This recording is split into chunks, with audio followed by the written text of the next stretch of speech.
हम मीनू झा गोर लगै छी समस्त मिथिलावासी के। आदरणीय श्री मणिकांत झा जी के रचना एकटा राम जी के भजन लऽ कऽ उपस्थित छी रामनवमी के शुभ अवसर पर में। कोशिश करै छी अपने लोकनि के नीक लागे। धन्यवाद। जय मिथिला, जय मैथिली।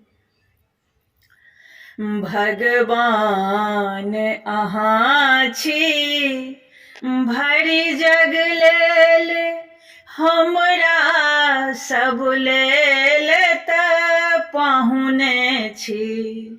भगवान अहाँ छी भरि जग लेल, हमरा सब लेल तऽ पाहुने छी। हमरा सब लेल तऽ पाहुने छी, हमरा सब लेल तऽ पाहुने छी। छल तीर कमान जखन कर में, हम नाक अहाँक पकड़ने छी।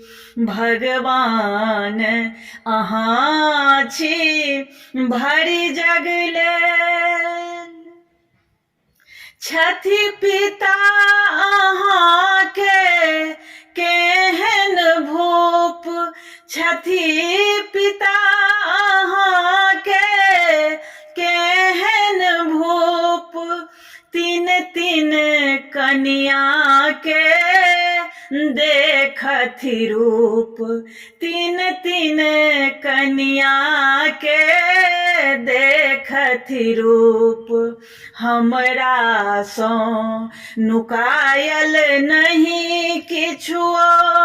बतिया सबटा हम बुझने छी, भगवान अहाँ छी भरि जग लेल, हमरा सब लेल तऽ पाहुने छी।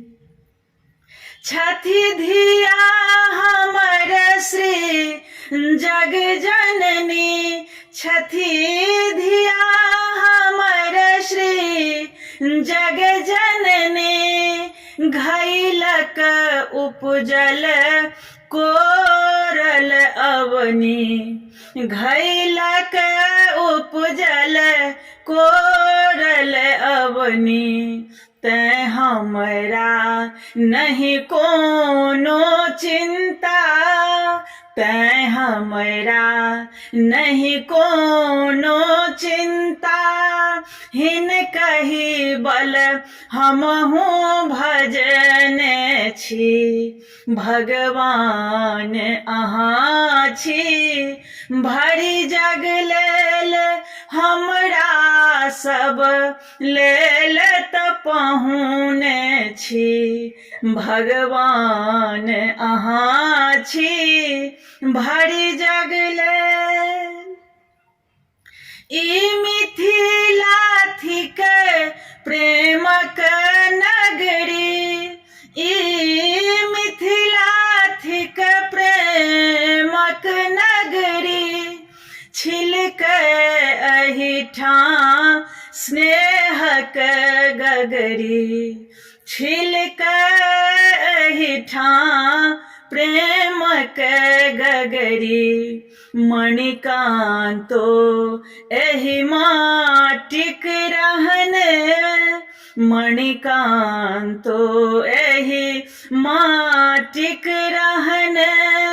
सरोकार अहाँ सँ रखने छी, भगवान अहाँ छी भरि जग लेल, हमरा सब लेल तऽ पाहुने छी।